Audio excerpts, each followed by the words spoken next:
So right now, just hang on a little. That's pretty good, yeah. It is. Actually, I like the Mandalay Bay. I like the hotel downstairs. I like all the trees and stuff like that. But the room is really like we got a little wow, but it has a separate room with the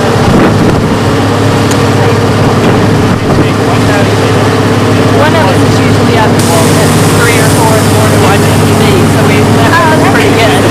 Now that's the closest thing to Disneyland that we have. That's Yeah, we've got to...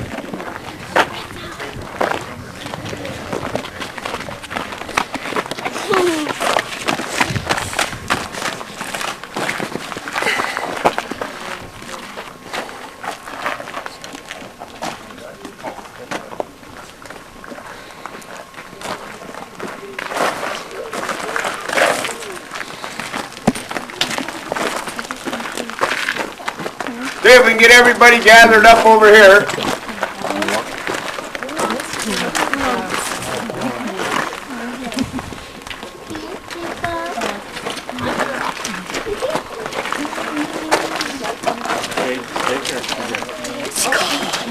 Oh yeah, I gotta get you that cart. Oh, I'm sorry. Okay, and if it starts spinning, just lean forward. Front wheel drive. Okay, this is where it all got started. It was an old prospector named Jose Jerez who discovered this vein.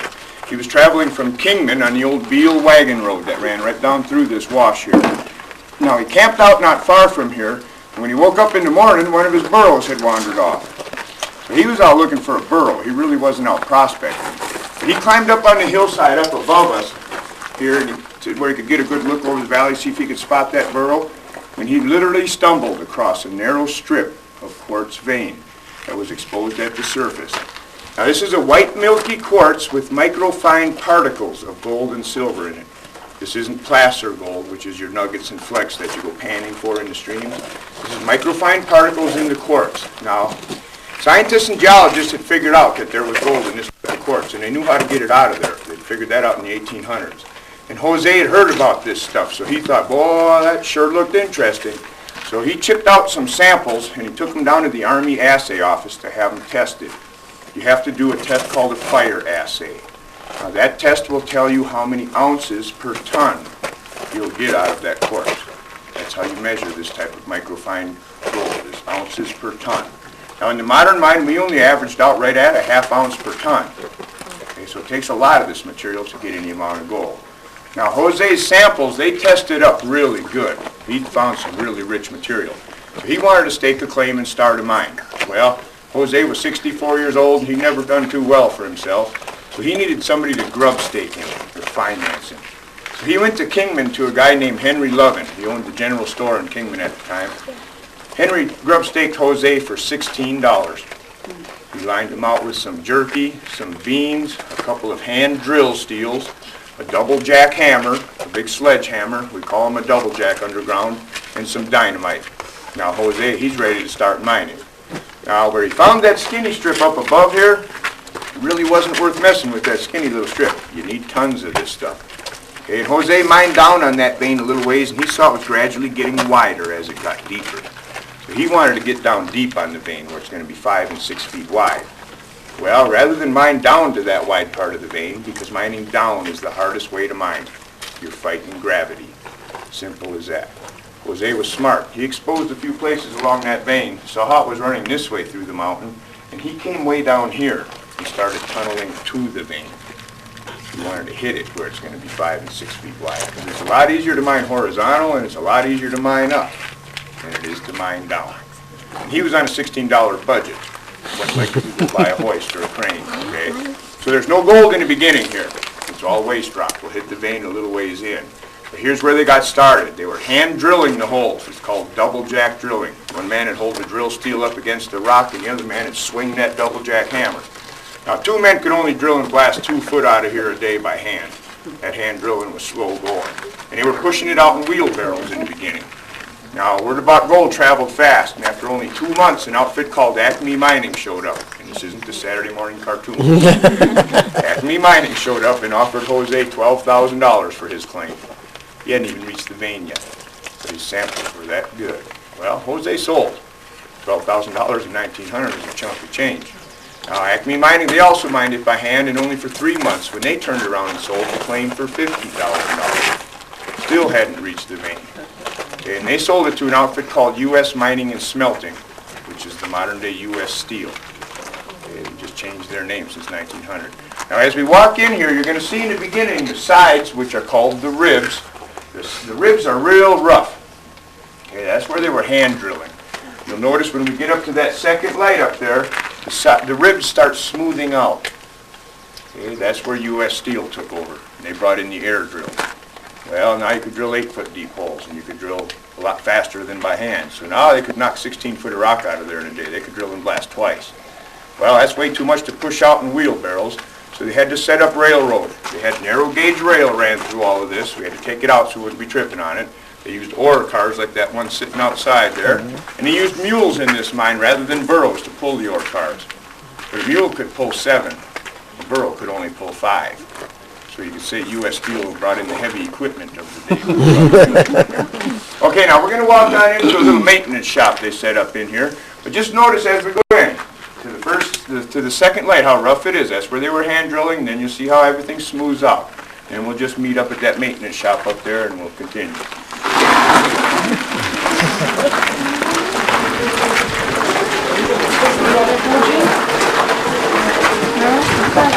It never left.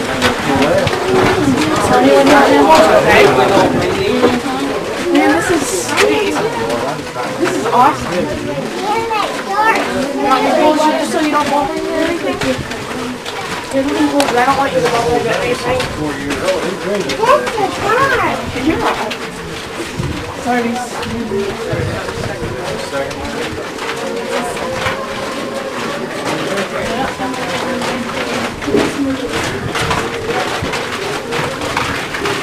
Right up to the gate. If we can get some of your kids maybe around this side over here, we'll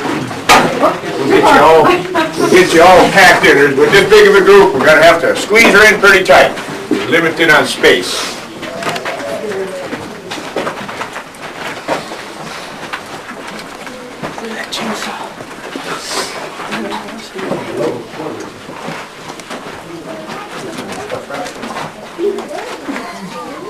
Okay, can we get you guys to squeeze a little bit tighter? Get some in the back.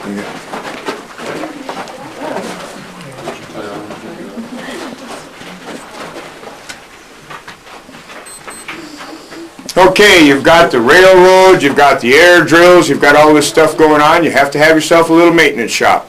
So they put one in here, a regular little building. Okay, they had a workbench in here.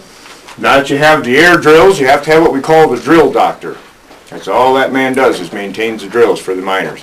Now he's real important on a job site.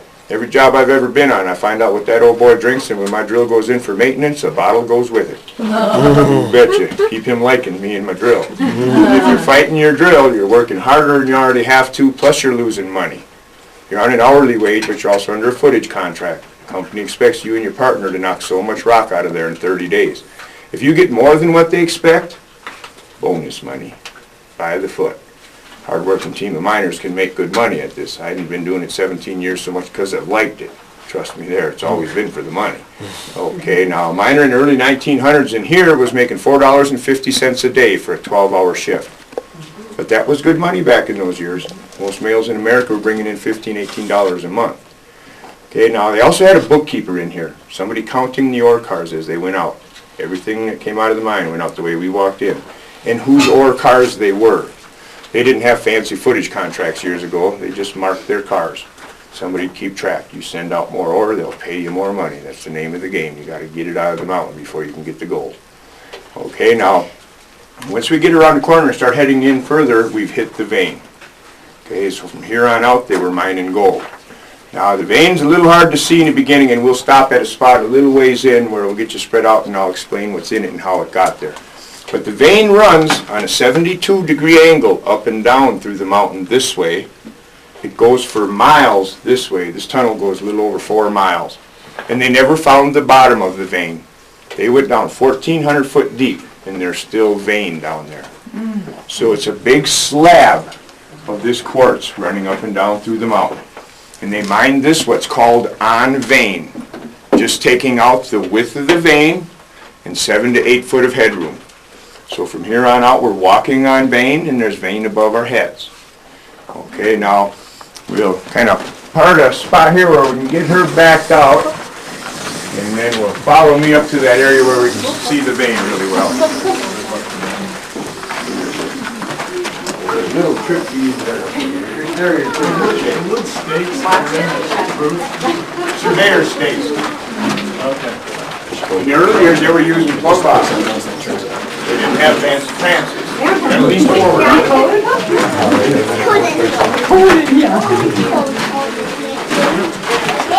What's your missing now? This is a hydro.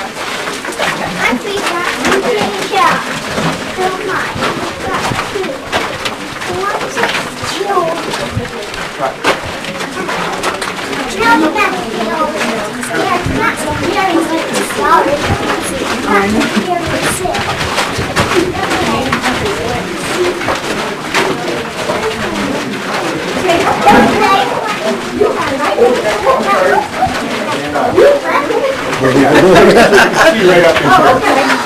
Okay.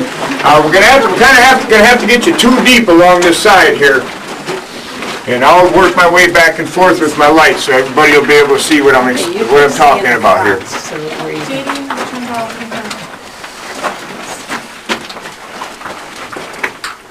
We're gonna have to kind of stick close together here, folks, with this big of a group.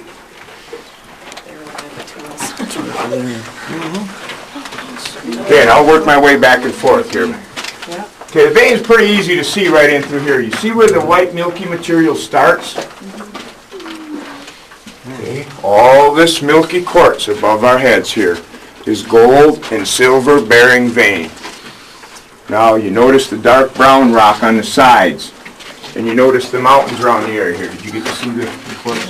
Okay. You see the dark brown rock on the sides, and you notice the mountains around the area here, that dark brown rock. Okay, that's decomposed granite. Now when these mountains were formed, this was all underwater. The volcanic eruption stood these mountains up. This was a big crack in the mountain. Now over millions of years, with all that water seeping down deep into the crack, being heated and pressurized down below by volcanic activity. Careful there, you might get more than what you expect, okay? Well, gravity will get you, you start grabbing that stuff up there. Okay, now, the minerals would be dissolved into that water, and the volcanic activity would blow that stuff back up through the crack. You see all the layers. Okay, layer upon layer upon layer. It took millions of years, but gradually this vein filled in. Once it filled in, everything was stopped. The quartz in the white milky state with the microfine particles of gold and silver in it. So it doesn't take a rocket scientist to follow this vein. Okay, you want the white milky quartz. That's where the gold and silver is at. Okay, now, it's going to be kind of a one-at-a-time thing up here, but there's a hole I want everybody to look up into. So we're just kind of keep a single file line along the side where you're at there, and we'll get started up on this end. Everybody wants to look up this hole up here. Well, I stood back.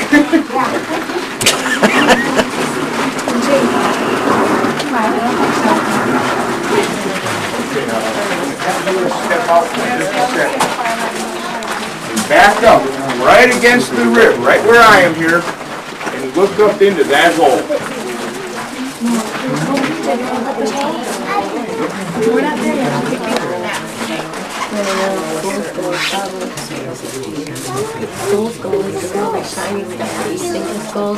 Now what we're going to be looking at up here is what you see up top is the vein.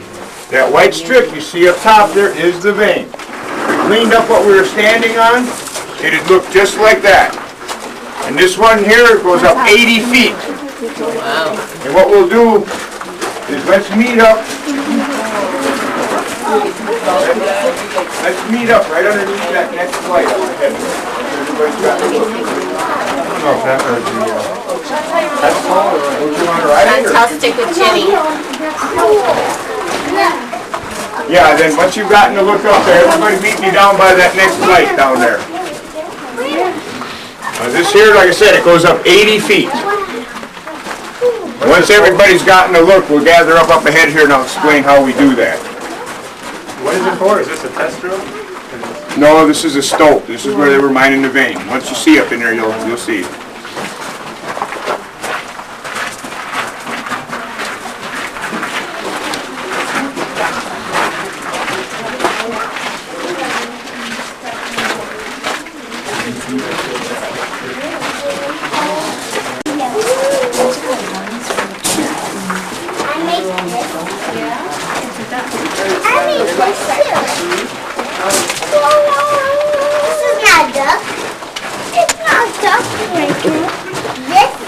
Down there. A Tesco.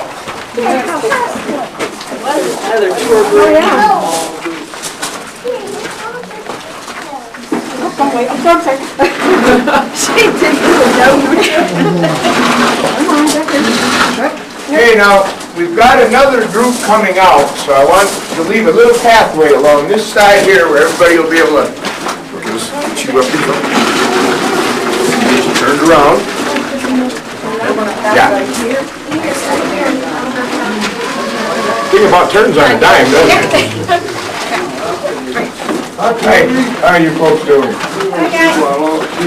I found them down by Tom McCann's shoes on the 14th floor.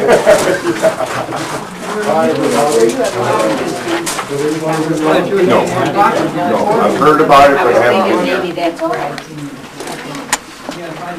Okay, now if we get the rest of you come on in a little closer over here, we have to get ganged up, packed in tight where everybody can see up in this area here.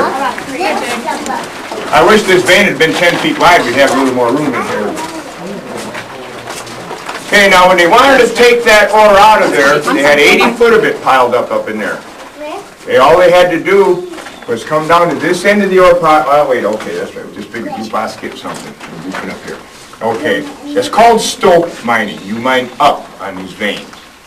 Now that was a good stretch of vein from back there up to here. You sample and test as you go. Real good stuff through here. Might as well go up on it. They started right back over there where we first looked up, and they started mining straight up into that vein, 18 feet, taking out the width of the vein and enough room this way to work in. The first 10 foot of that 18 foot is called support rock. That's what's going to hold them up there. From the 10 foot mark, they started mining this way on the vein, clearing out 8 foot of headroom, the width of the vein, all the way to right in here. Okay, so they had another tunnel, just 10 feet above us here. Okay, once you have that tunnel all cleared out, you have to go back where you started up and you build a wooden deck covering that hole where you started up. You put a trap door in that deck and a ladder leading up to your door. Now you can get in and on top of that deck. From that deck up, you build a solid timber box, just like Lincoln logs, all the way up 18 feet, right up tight to the rock. You build a heavy-duty cover on the top of it, you put a trap door in the corner of your cover, and a ladder leading up to your door. Now you knew where that door was going to be when you were in there drilling and blasting, because you're going to build all of that. So you knocked a few extra foot of rock out right where you're going to build that door. That door has to open for you. You've got to be able to get back in there. Okay, once you have that box built on that end, you come back in on that vein, and you